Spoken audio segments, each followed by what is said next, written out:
was like a cold. I was tired. I lost my taste and my smell, which was the worst. And I can taste again. I still can't smell anything. I haven't been able to smell anything for weeks. Those were Sophia Benson's symptoms. The master's class of 2020 graduate, who's in her first year at University of Wisconsin Madison, tested positive for COVID-19 on September 8th and was forced to quarantine just weeks after her arrival on campus. I was in a friend of mine's dorm. It was me and my roommate and her roommate.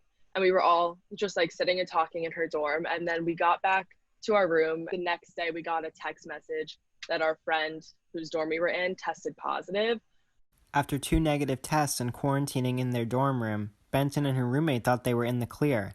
But after some other friends developed symptoms, then we got tested again on the 8th and our positive test came on the 9th. So it was like about a week and a half where we were like isolating just the two of us and like pretty much quarantining in our room just in case. And then when we got it, it was not really a surprise. Benson's case is not a rarity at Wisconsin, which has had over 2,700 positives since reopening for in-person learning back in August.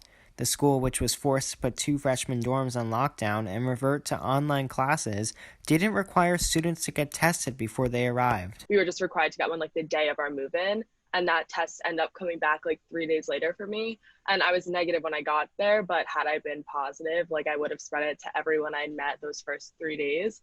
So like was a little bit of a problem because people came to campus with it. While Benson credits the university for getting its act together in recent weeks, she said there's not much she personally would have done differently. I think I was as careful as I could have been without while also just like making friends and like living my life a little bit. I think here, at least in the beginning, the only way to prevent yourself from getting corona would be to stay in your room at all times, which is like super unpractical. While Wisconsin still struggles to contain the outbreak, other schools like Bucknell University have been relatively COVID-free. Master's alum Haley Casper attributes that to frequent testing and strict protocols. We have to get routinely tested every 10 days. So it's really up to the student to make their appointment. I don't know, I feel like in high school I was so used to all the reminders and stuff, but here it's you got to go every 10 days, and if you don't, you're out. There's like an app and they're doing contact tracing with it. So they can see where you've been, contact you if you've been in contact with someone who has COVID. Out of over 24,000 administered tests, Bucknell has less than 20 positives. Casper said the students have a lot to do with the success. Everyone at Bucknell at least really wants to make it work, and we know having a party on Friday night with 100 people in a crowded room, that won't work, and we can't do that. Gabe Keller, also a 2020 graduate, goes to Colorado College, which had a similar number of cases, just 13, but was pressured into sending students off campus just weeks after the start of the year. El Paso County was cracking down on us. They essentially sent us off campus because they were like, if you don't have to be here, there's going to be rolling quarantines for this semester, and there's no way we can prevent that because the county was basically saying you guys have to quarantine if you have like 1 or 2 cases in a dorm. You have to quarantine the whole dorm. Keller said that while the situation is unfortunate, it did not come as much of a surprise. Quarantining for 2 weeks, like once a month, is not sustainable. It doesn't create an enjoyable experience, and I would much rather be home than have to deal with that. I wanted to have a good freshman experience, but there's always a part of me that kind of knew that was impossible.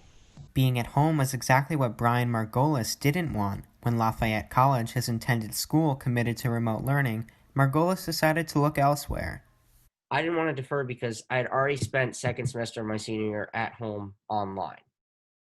And I didn't want to spend another semester like online typing away at Zoom, and like it wasn't the proper steps for me. Margolis enrolled at High Point University just days before the start of classes.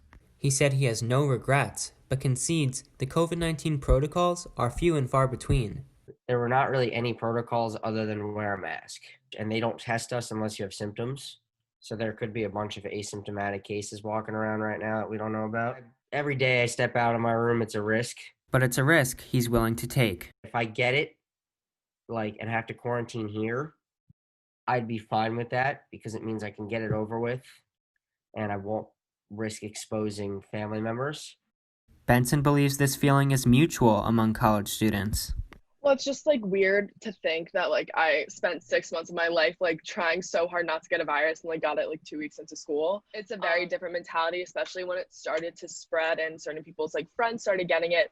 Like a lot of like students' mentality switched from like I don't want to get it to I want to get it over with. Logan Schijano, TBN, New York.